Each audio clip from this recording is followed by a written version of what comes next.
ओम शांति। कल्याणकारी ड्रामा की हर सीन को देखते हुए बाबा के बच्चे तो सदा निश्चिंत बेगमपुर के बेफिक्र बादशाह होकर के रहते हैं। और मैं समझता हूँ आप सबको बाबा ने इतना तैयार किया है पहले से ही कि कोई भी सीन को देख कर के प्रश्नों में उलझते नहीं। क्यों, क्या, कैसे के प्रश्न जो आज हर व्यक्ति को उलझन में डाले हुए हैं, बाबा के बच्चे उन सभी प्रश्नों से पार सदा प्रसन्नचित्त स्थिति में रहते हैं, क्योंकि बाबा ने हम सबको अचानक का बहुत अच्छा पाठ बहुत समय से पढ़ाया है। हम सब एवर रेडी बाबा के बच्चे तीव्र पुरुषार्थ करके, जैसे कभी कोई बड़े पेपर का अनाउंसमेंट होना होता है तो उस बड़े पेपर की तैयारी के पहले कुछ समय दिया जाता है, ऐसे ही बाबा ने हम सबको ये बहुत सुंदर सुनहरा अवसर दिया है कि हम सब इस अवसर का पूरा लाभ लें।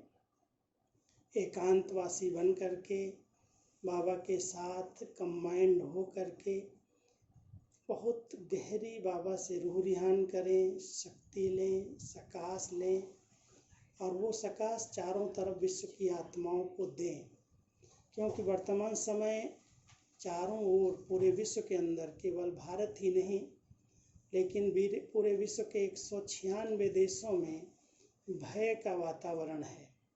सबको अनिश्चितता दिखाई देती है, किसी के आगे ये स्पष्ट नहीं है कि आखिर भी आगे क्या। लेकिन हम सब जानते हैं ड्रामा कल्याणकारी है, जो कुछ होगा वो अच्छे से अच्छा होगा। बाबा अपनी नई दुनिया की तैयारियां करवा रहा है और साथ साथ अपने बच्चों को बहुत सशक्त बनाने के लिए ये समय दिया है। तो मैं समझता हूँ हमारे सभी बाबा के बच्चे बाबा की मुरलियों का बहुत गहन अध्ययन करते होंगे।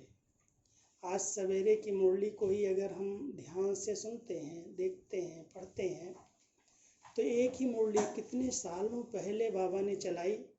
और उस मुरली का सार जब मैंने देखा, क्या सार था कि बच्चे अंतर्मुखी हो करके अपनी अवस्था को जमाओ।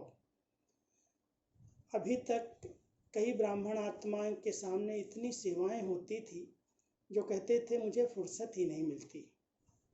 बाबा ने इस बार शिवरात्रि के ऊपर हम सब से 3 वायदे कराए, 3 चीज़ों का दान मांगा और उसमें सबसे पहले कहा बच्चे आलस्य का दान दो। आलस्य, अलबेलापन और बहानेबाजी, ये तीनों ही हमारे पुरुषार्थ में बहुत बड़ी रुकावट डालने वाले हैं।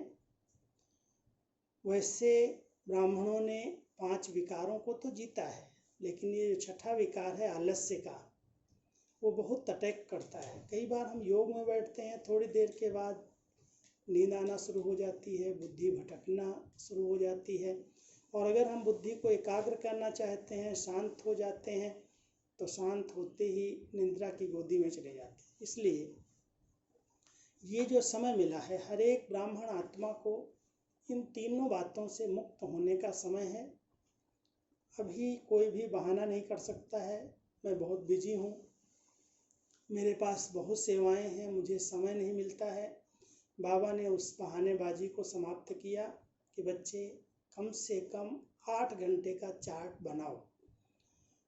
आज भी बाबा ने हमें 7 बातें मुख्य ध्यान पर खिंचवाई हैं। आप सबने बाबा की आज की साकार मुरली के विषय में मैं बात कर रहा हूँ, जरूर सुना होगा, अटेंशन जाता होगा और ऐसे समय पर हर एक को इस पर मनन और चिंतन करना चाहिए। सबसे पहले बाबा ने कहा बच्चे तुमने अपनी लाइफ इंश्योर्ड की है। दुनिया में लाइफ इंश्योरेंस जब करते हैं तो उनका लक्ष्य रहता है अगर मैं शरीर छोड़ूं तो मेरे परिवार वालों को पैसा मिलेगा। लेकिन बाबा ने कहा बच्चे तुमने जो अपनी लाइफ इंश्योर की है, तुम 21 जन्मों के लिए अमर बन जाते हो, मरते ही नहीं हो। कितनी बड़ी बात बाबा ने कही है और बहुत समय से कहा है बच्चे तुम्हारे पास जो कुछ है, तन मन धन समय संकल्प, जो शक्तियाँ हैं सब इंश्योर्ड कर लो आगे आने वाली दुनिया के लिए। तो हम सब देखें क्या हमने सचमुच इंश्योर किया है। अगर इंश्योर कर लिया है तो मैं समझता हूँ कि कोई भय की आवश्यकता ही नहीं है, सब कुछ हमने सफल किया है, इंश्योर किया है, और हमें तो एक का कई गुना होकर के मिलने वाला है। और बाबा कहते हैं बच्चे 21 जन्म तो क्या, मैं 50-60 जन्मों की भी गारंटी करता हूँ। तो सबसे पहली बात बाबा की आज की मुरली के हिसाब से हम सब ने अगर अभी तक भी इंश्योर नहीं किया है, जो भी है, तो समय मिला है कि हम सब कुछ इंश्योर करें। और दूसरी बात बाबा ने कहा बच्चे, भक्ति के बाद ज्ञान और ज्ञान के बाद वैराग्य। वैराग्य की वर्तमान समय मैं समझता हूँ हर एक को अंदर से तो जरूर आता होगा, क्योंकि वैराग्य ये सीनरियाँ ही आज की हमें दिला रही हैं, पता नहीं कल क्या होगा। और जब तक बुद्धि में बेहद का वैराग्य नहीं आएगा तब तक परिवर्तन संभव नहीं है। इसलिए हमें दो बातें वैराग्य दिला रही हैं। एक तो ब्राह्मण आत्माओं के आगे जो निमित्त है, जो इस यज्ञ की धरोहर है, फाउंडेशन बने, वो धीरे धीरे सब एडवांस पार्ट में जा रहे हैं। कभी भी ये सोचा नहीं था, भले जानकी दादी जी की एज बड़ी थी, जब भी मैं उनके सामने बैठता था तो कहती थी बाबा मुझे वीज़ा नहीं देता है, मुझे नहीं जाने देता है, पता नहीं क्यों नहीं बुलाता है। दादी जी के अंदर ये रहता था कि बाबा मुझे भी बुला ले। और शायद आप सब जानते हो दादी जी इतना उपराम थी हर चीज़ से।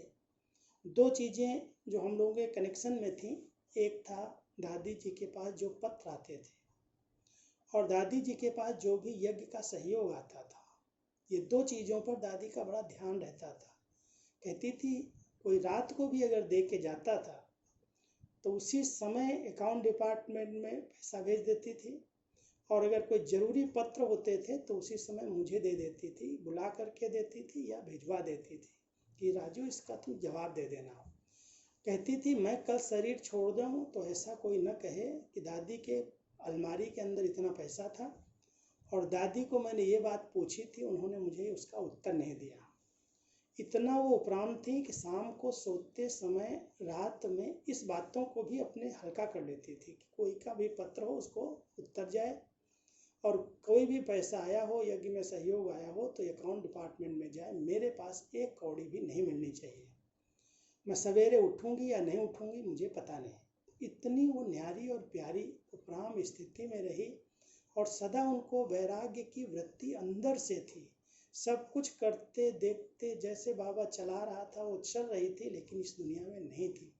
बिल्कुल उपराम थी, कर्मातीत थी, संपन्नता को प्राप्त हो चुकी थी। बाबा ने उनको हमारी सबकी छत्र छाया की तरह रखा हुआ था। लेकिन इसका अचानक जाना और इस प्रकार से जाना, जबकि उनकी जो भी आशाएं थी वो सब मुझे कभी कभी कहती थी राजू देखना कभी मेरी अर्थी पर भी कोई पैसा न चढ़े, खर्चा न हो।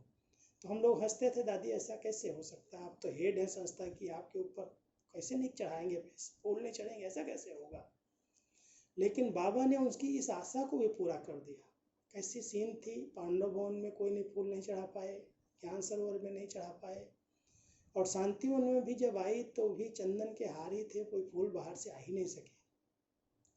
तो क्या ड्रामा की सीन कहें या उस आत्मा के मनोबल की शक्ति कहें जो एक सेकंड में शरीर से निकली और शरीर ऐसे समय पर छोड़ा जो कितनी इकोनॉमी का अवतार बन करके जैसे गई, और हम सबको ये पाठ पढ़ा दिया, एक नामी एक बाबा दूसरा न कोई की ज़रूरत नहीं है। और साथ साथ इकोनॉमी किया, इतने लाखों लोग, कितने ब्राह्मण आज दादी जी को अगर खुले जब लॉकआउट अगर नहीं होता और ऐसे समय पर शरीर छूटता तो कितने लोग यहाँ आते, कैसे कैसे आते, आप सब दृश्य को इमर्ज कर सकते हो। तो वर्तमान समय हम देख रहे हैं दादियाँ हमें क्या पाठ पढ़ा रही। एक उपराम रहो, वैराग्य वृत्ति में रहो, अचानक कुछ भी हो सकता है। तो हम सब बाबा के बच्चे दादियों से हमेशा कुछ न कुछ प्रेरणाएं लेते हैं। बाबा हमेशा दादी जानकी के लिए कहते थे इस बच्ची के द्वारा गुणों का दान होता है, और गुण दान करने की विशेषता ये होती है कि जो कर्म करते हैं वो कर्मों को देख कर के गुणदान होता है। तो दादी के कर्मों को हम सब देख देख करके उनसे बहुत कुछ सीखे हैं। कैसे इतनी बड़ी एज में उनका माँ मुरली से प्यार, उनका बाबा के बच्चों से प्यार, उनका क्लास से प्यार, उनका मनन चिंतन से प्यार, वो देख करके लगता था कि कुछ भी हो जाए, कितनी भी शरीर की नाजुक हालत हो, वो कभी भी अमृत वेला मिस नहीं करती थी। वो कभी भी शाम का क्लास नहीं मिस करती थी। 7 बजता था, कहती कुछ भी हो मुझे ले चलो क्लास में। क्लास में आधा घंटा योग कराना, फिर बाबा की ज्ञान रत्नों से सबको खेलना, उनको बहलाना, उनके साथ डांस करना। वंडरफुल पार्ट दादी जी ने यज्ञ के अंदर पहले से तो बजाया ही, लेकिन जब से उनको मुख्य प्रशासिका के रूप में घोषित किया गया, ड्रामानुसार 13 साल तक दादी जी के साथ पाठ बजाने का मुझे भी अवसर मिला। तो मैंने बीच बीच में चेक किया और बहुत गहरी नज़दीक से बैठ कर के अकेले में रूह ध्यान भी करता था कि दादी आपका बैठना ही यज्ञ को भरपूर कर रहा है, इसलिए आप कभी ये संकल्प नहीं करो कि मुझे जाना है। कहती थी बाबा मुझे बुलाएगा, ज़रूर बुलाएगा, मेरी आस है, मैं भी जाऊँ। एडवांस पार्टी क्या करती, मैं भी मदद करूँ, देखो।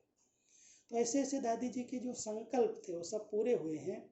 तो मैं समझता हूँ ये सीन हम सबको वैराग्य वृत्ति की ओर प्रेरित कर रही है कि अब सबको अंदर से वैराग्य आना चाहिए। अब नाटक की सुई अंत के समय पहुँची है और हम सबको एवर रेडी होना है। अब चलने का समय है, इसलिए कोई भी कहीं पर भी लगाव, झुकाव, प्रभाव, दबाव, कहीं पर भी बुद्धि हमारी फंसी ना हो, अटके ना हो। ये एकांत में बैठ कर के अपने आप को चेक करने का बड़ा सुंदर अवसर मिला है और मैं समझता हूँ आप सभी इस सुंदर अवसर का बहुत अच्छा लाभ ले रहे होंगे। तीसरी बात बाबा ने आज अंडरलाइन कराई, बच्चे कम से कम हर एक को 8 घंटे का चार्ट जरूर बनाना है। एक दूसरी मुरली में पढ़ रहा था जिसमें बाबा ने कहा है खुदाई खिदमतगार वो है जो कम से कम 8 घंटा आत्म अभिमानी स्थिति में रहने का अभ्यास करता है। हम सब समझते हैं हम तो खुदा की खिदमत में ही हैं, उनकी सेवा में ही हैं, जो कुछ बाबा ने हमें सेवाएं दी हैं उसमें ही हम लगे हैं, उनके सिवाय और मेरा कौन। लेकिन ये जो बात है बहुत गहरी बात है कि कम से कम हर एक ब्राह्मण आत्मा 8 घंटे आत्म अभिमानी स्टेज में रहने का पुरुषार्थ करे। अब वो समय है, हम सबको ये चांस मिला है, एकांत में बैठो और एकांत में बैठ कर के मैं जो हूँ जैसी हूँ अपने हीरे को देखो। कोई भी सूक्ष्म में भी सूक्ष्म दाग, जो आज बाबा ने एक बड़ा अच्छा दाग बताया है मुरली के अंदर, कई बच्चों का अंदर अंदर शैतानी ख्याल चलता है, विकारी संकल्प चलते हैं और किसी न किसी देहधारी से जरा भी सूक्ष्म लगाव होता है तो कई प्रकार के संकल्प विकल्प चलते हैं। ये बहुत बड़ी माया है, तो इस बात को भी बहुत सूक्ष्म चेक करना चाहिए। एक तो मुझे अपनी इस देह के बंधन से मुक्त होना है, आत्म अभिमानी स्टेज हमें इस देह के बंधन से मुक्त कर देगी। दूसरा, जहाँ पर भी देह के संबंधों में बुद्धि अटकी हुई है किसी भी तरह से, केवल एक नाम रूप की बीमारी के हिसाब से नहीं, लेकिन कहीं ना कहीं बुद्धि का लगाव है, झुकाव है, कोई आत्माएं बहुत अच्छी लगती हैं, कहीं ना कहीं बुद्धि फंसी हुई रहती है, तो इसको बहुत सूक्ष्म चेक करना है कि ये दाग भी मुझ आत्मा में न हो, कोई भी प्रकार की पदार्थों की आकर्षण न हो, देह, संबंध और पदार्थ। और फिर चौथी बात में सूक्ष्म संस्कार हैं।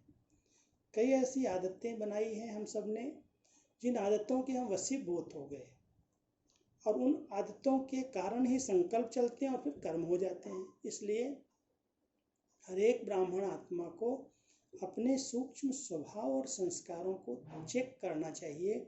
ये जो मेरे संस्कार जिनको मैं मेरा कह रहा हूँ, ये मध्यकालीन विकारों के द्वारा उत्पन्न हुए संस्कार हैं, जिसको बाबा कहता है बच्चे तुम्हारे अनादि और आदि संस्कार तो बड़े पवित्र हैं, शुद्ध हैं, ये मध्यकाल के रावण की देन वाले देह मान से उत्पन्न हुए संस्कार हैं। इन संस्कारों को मेरा कह करके इसकी पालना नहीं करो।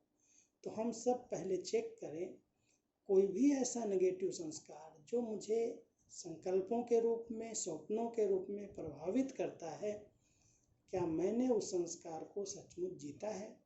और अगर सूक्ष्म संस्कार, पता तो चलता है संकल्पों के आधार से, स्वप्नों के आधार से कि कौन से संस्कार मुझ आत्मा को संकल्प या स्वप्न में प्रभावित कर रहे हैं।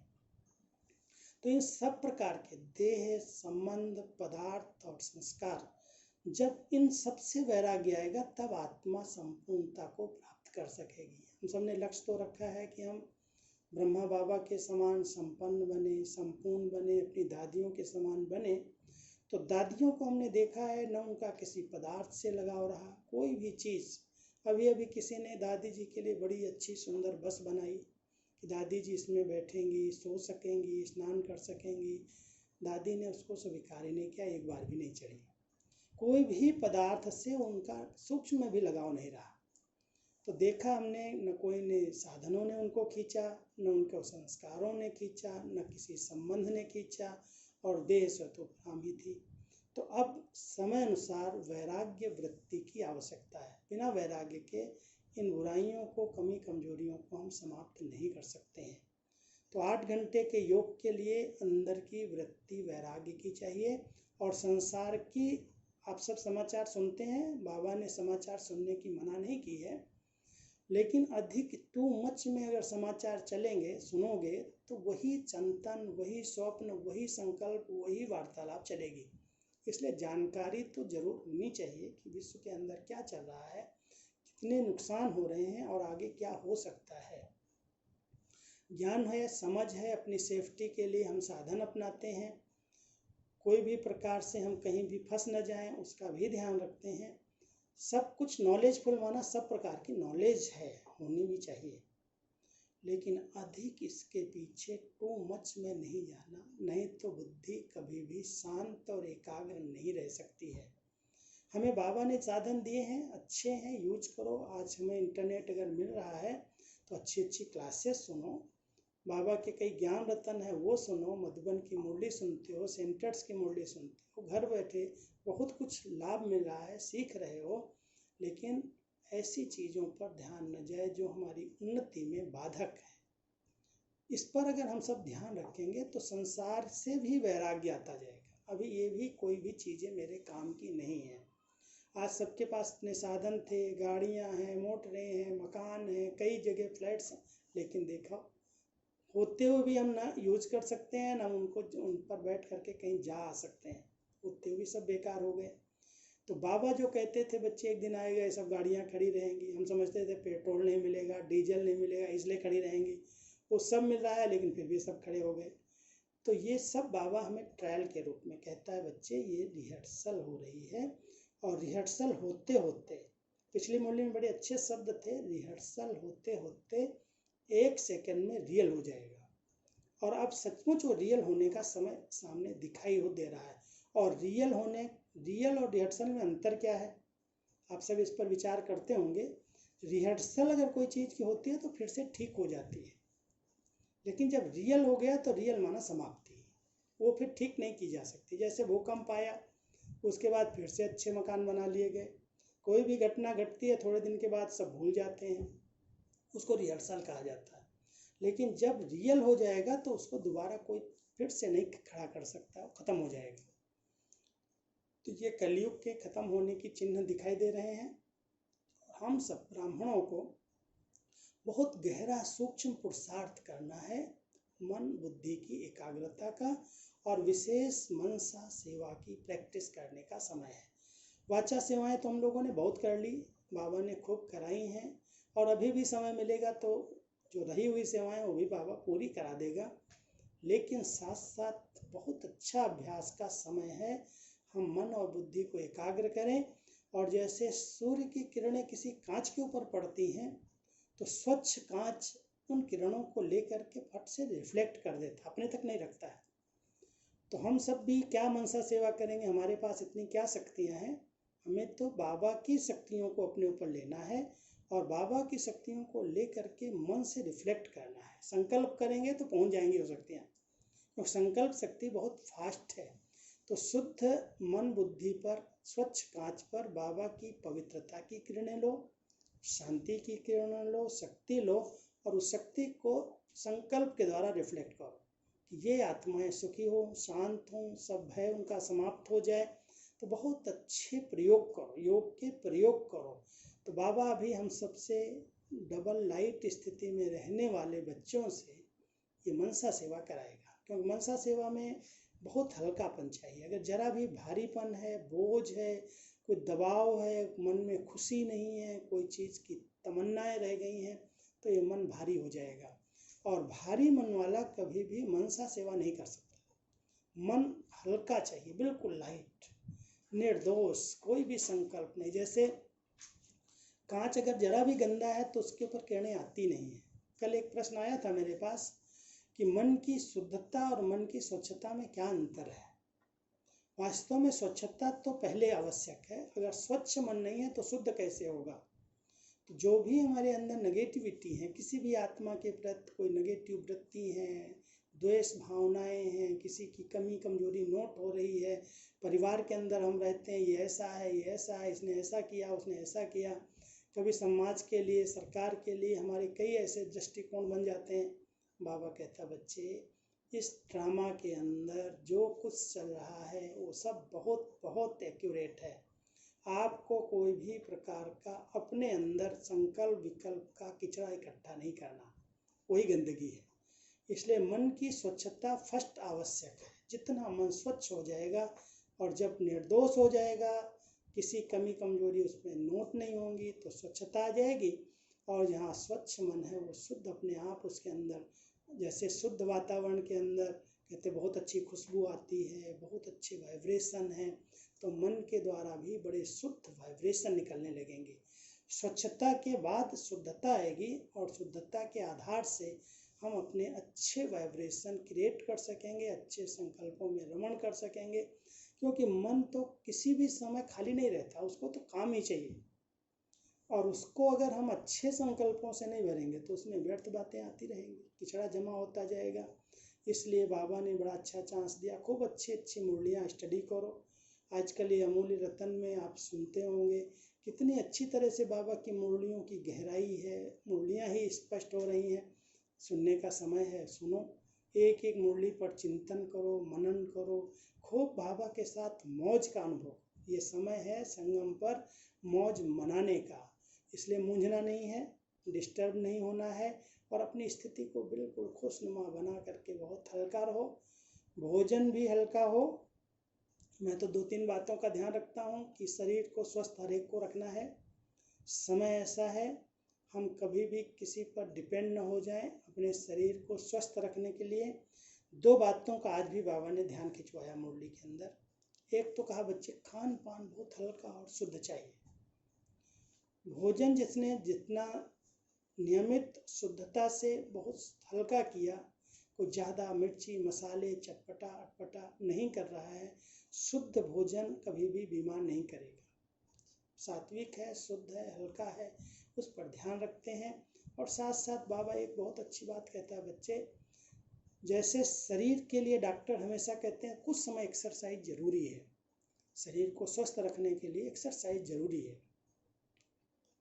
मन की एक्सरसाइज ड्रामानुसार बाबा ने पहले से हम सबको कहा है कम से कम 8 बार करो, और भूल जाओ तो रात को बैठ करके भी करो। बिना 8 बार मन की एक्सरसाइज किए हुए भी सोना नहीं।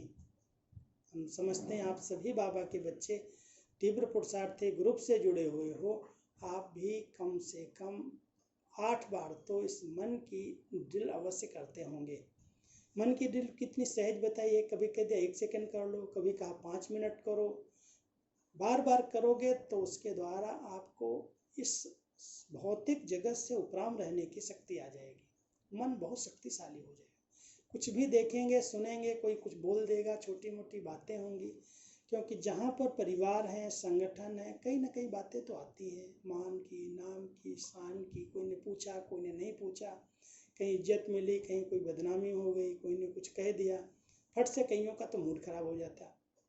कई बाबा के बच्चे इतने सेंसिटिव हैं जो छोटी सी बात को इतना बड़ा बना लेते हैं, जो सदा के लिए अपनी मूड खराब कर लेते, खुशी गायब हो जाती। 2 चीज़ें हमारी खुशी को गायब करती हैं।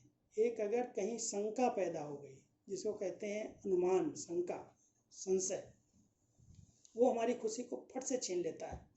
और दूसरा, अगर हमने किसी बात को अंदर ले लिया, मूड बदल गई, तो खुशी गायब हो जाएगी। इसलिए कोई कुछ भी कह रहा है, बाबा ने तो यहाँ तक कहा है, राजयोगी वो है जो निंदा, स्तुति, दुख, सुख, जय पराजय, मान हानि सब में समान रहना जानता है। अब हम सबको इन सब बातों से उपराम रहना चाहिए। कोई महिमा करे या कोई ग्लानि करे, ठीक है, उनका वो पार्ट है। अगर नहीं पहचाना है तो ब्रह्मा बाबा भी क्या कहते थे, बाबा को कोई गालियाँ देते थे, कोई अखबारों में उल्टा सीधा लिखते थे, तो बाबा बड़े अच्छे शब्द प्रयोग करते थे। कहते थे बच्चे निर्दोष है, इसको पता ही नहीं है कि ये कौन है। जब इसको मालूम नहीं है, परवश आत्मा है, तो मैं अपने आप को डिस्टर्ब क्यों करूँ, बस अपने आप सुधर जाएगा, प्रभाव न पड़े। जितना खुशी रहेगी, जितना हल्कापन रहेगा, उतना योग बड़ा सहज है। बहुत अच्छी तरह से आप उड़ सकेंगे, बाबा के साथ जा पहुँचेंगे। संकल्प से, बुद्धि के विमान से बाबा के वतन में जाएंगे और ऐसे अनुभव होगा जैसे बाबा ने मुझे सब प्रकार की शक्तियों से भरपूर कर दिया और मैं आत्मा पूरे विश्व के ऊपर, ग्लोब के ऊपर पूरी लाइट फैला रही हूँ। ये शक्ति मनसा सेवा कहलाती है। तो अब हम सबको समय अनुसार मनसा सेवा की अच्छी प्रैक्टिस करनी है और उसके लिए अपने अकाल तख्त को छोड़ना नहीं, क्योंकि आत्मा इस अकाल तख्त पर विराजमान है। शरीर से जब भी योग अभ्यास करो, एकदम ऐसे लगे कि शरीर अलग है, मैं अलग हूँ। जो आत्मा अपने आत्मिक स्वरूप में स्थित हो जाएगी, हल्की हो जाएगी, बाबा के साथ कनेक्ट हो जाएगी, बाबा की शक्तियाँ उसके पर आने लगेंगी और वो शक्तियाँ अपने आप जाएंगी फैलाने, आपको कहीं नहीं जाना। जैसे आज अगर बड़ा तेज लाइट बल्ब जलता है, बड़ी पावर वाला बल्ब जलता है, तो उसकी दूर दूर तक रोशनी जाती है। रोशनी के साथ साथ बहुत शक्तियाँ भी जाती हैं उसके साथ, लाइट के साथ माइट भी होती है। तो हम सभी भी अगर आत्मिक स्थिति में, पावरफुल स्थिति में स्थित हैं, तो लाइट भी जाएगी और शक्तियाँ भी जाएंगी। तो इसलिए कहीं जाने की ज़रूरत नहीं है, एक जगह बैठो, बाबा की मुरलियों की अच्छी स्टडी करो, मन को शक्तिशाली बनाओ, हल्के हो जाओ, बाबा के वतन की सैर करो। तो मैं समझता हूँ अब सब बातों से उपराम रह करके, वैराग्य वृत्ति में रह करके, हल्का भोजन करके, मन की एक्सरसाइज करो। मन शक्तिशाली, तन शक्तिशाली, अपने आप बड़ी अच्छी स्थिति बन जाएगी और आप विश्व कल्याण की सेवा के निमित्त बन जाएंगे। और बाबा की एक भावना मुझे जहाँ तक कैच होती है कि बच्चे प्रत्यक्षता के लिए, जो बाबा आज तक कहते आए कि वाणी से बाबा को आप प्रत्यक्ष नहीं कर पाए हो, अपनी चलन और चेहरे से प्रत्यक्ष करो। चलन और चेहरे द्वारा प्रत्यक्ष करने का ये बहुत सुंदर अवसर है। अगर हम निश्चिंत स्थिति में हैं, बेफिक्र स्थिति में हैं, कोई प्रश्न मन में नहीं है, उलझन नहीं है, बाबा की किरणें आएंगी और लोगों को दूर दूर तक साक्षात्कार होने लगेंगे, उनको प्रेरणाएं मिलेंगी, उनको दिखाई देगा कि ऐसी आत्माएं भी संसार में हैं। इतने भय के वातावरण में, इतनी महंगाई के वातावरण में, इतनी अपूर्ति के वातावरण में, जब कुछ प्राप्ति नहीं है, सब कुछ इनको मिला हुआ है। और मैं समझता हूँ अगर ऐसी स्थिति आज हमारे 10 लाख बाबा के बच्चे बना लें, तो आज ही बाबा की प्रत्यक्षता हो जाएगी। और आप सब जानते हैं प्रत्यक्षता की 3 निशानियाँ बाबा ने बताई हैं। अंतिम समय की 3 निशानियाँ हैं। एक तरफ जय जयकार, यही है, यही है, यही है, हर एक आत्मा के मुख से निकले, अभी तक वो बात निकली नहीं है, इसलिए विनाश रुका हुआ है।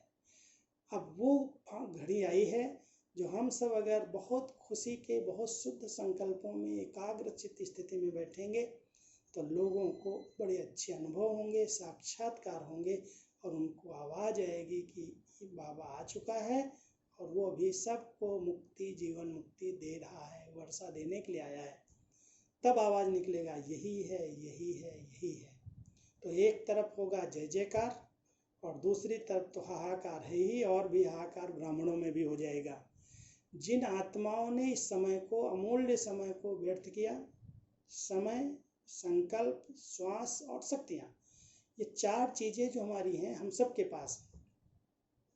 संगम युग का अमूल्य समय हमारा व्यर्थ न जाए, हमारी श्वास व्यर्थ न जाए, श्वासों श्वास बाबा की याद रहे और हर संकल्प एक ही शुद्ध भावना में रहे। विश्व कल्याण के लिए संकल्प रचने हैं, अकल्याण के संकल्प न अपने प्रति, न विश्व के लिए, अपने परिवार के लिए। शुभ संकल्प, कल्याणकारी संकल्प। तो संकल्प, श्वास, समय और शक्ति जो बाबा ने दी है, तन की शक्ति है, सफल हो, मन की शक्ति है, सफल हो। अगर बाबा ने धन भी दिया है तो धन की शक्ति भी श्रेष्ठ कार्य में सफल हो। अगर सफल होगी तो बाबा कहता है सफलता मिलेगी आपको, और सफल करेंगे तो बहुत निश्चिंत स्थिति में रह करके बाबा के पास जाएंगे। और साक्षात्कार के समय जब साक्षात्कार की लीला शुरू होगी तो आपको पश्चाताप नहीं होगा, क्योंकि विनाश के समय एक तरफ प्रत्यक्षता, दूसरी तरफ पश्चाताप की घड़ी।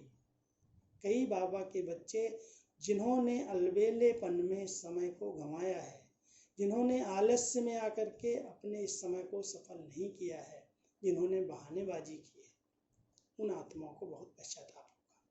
इतना अमूल्य समय मिलने के बाद भी मैंने ऐसे ही व्यर्थ कर दिया, इन्हीं बातों में मैंने गंवा दिया। तो सभी ध्यान रखना, बाबा जो कह रहे हैं, इशारे कर रहे हैं, मुझ आत्मा को बाबा पश्चाताप करते हुए नहीं देखना चाहता। तो विनाश के लिए एक तरफ जय जयकार, दूसरी तरफ हाहाकार। और जब बहुत हाहाकार होगी, बहुत पश्चाताप की घड़ी आ जाएगी, तो बाबा तो रहम दिल है, वो कहता मैं परिवर्तन करूँ, मुझे नहीं सहन होगा वो भी। तो प्रत्यक्षता, पश्चाताप और परिवर्तन, ये तीन दृश्य, अंतिम दृश्य बाबा ने सुनाए हैं। ये मैं अपनी बात नहीं सुना रहा हूँ, ये बाबा की अव्यक्त मुरलियों में बातें आई हैं। हम सब बाबा की इन बातों पर अंडरलाइन करें। और कोई भी व्यक्ति, मान लो अगर क्लासेज में भी कोई अपने मन की बातें सुना रहा है तो उसको सुनते हुए नहीं सुनो, नहीं तो आपका मन डिस्टर्ब हो जाएगा। प्रश्न उठने लगते हैं, ऐसे कोई बोल रहा है, कोई कहता श्री कृष्ण का जन्म हो गया, कोई कुछ कहता, कोई कुछ कहता। इन बातों का ज़्यादा चिंतन न करो, नहीं काम की बातें। अगर बाबा ने नहीं सुनाई हैं और कोई व्यक्ति सुना रहा है, माना उसकी वो मन की मत है, उसकी अपनी मत है, भगवानोवाची नहीं है। तो जब ऐसी कोई बातें हम सुनाई दे, सुन लो, तो उनकी परवाह नहीं करो। और आजकल की जो ये बहुत बड़ी माया है इधर से उधर फॉरवर्ड करने की, बताने की, उससे सारे परिवार में हलचल हो जाती है। इसलिए किसी को भी हम व्यर्थ संकल्प चलाने के लिए निमित्त न बने। अगर मेरे तक कोई बात आ भी जाए, एक बार मेरे से किसी ने पूछा था, एक प्रश्न किया था, आप दादियों के समीप इतना कैसे आए? तो मैंने कोई इसके लिए पुरुषार्थ नहीं किया है। बड़ी दादी के पहले मैं दीदी मनमोहनी जी के बहुत समीप रहा, 11 साल तक उनके हर कार्य में साथी बना। जो भी पत्र लिखती थी, जो भी कारोबार होती थी, बहुत समीपता से दीदी के साथ, दीदी मनमोहनी जी के साथ पाठ बजाने का सौभाग्य मिला।